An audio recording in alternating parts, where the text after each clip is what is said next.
Meaning of Ghana. Ghana. Ghana. Ghana. Ghana. Ghana is a country located in West Africa. The name Ghana translates to warrior king or king of gold in the Sonic language.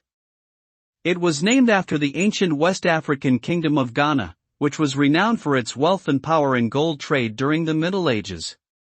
Ghana gained independence from Britain on March 6, 1957, becoming the first sub-Saharan African country to achieve independence. Today, Ghana is known for its abundant natural resources, diverse culture, and rapidly growing economy, making it a popular destination for tourists and investors alike.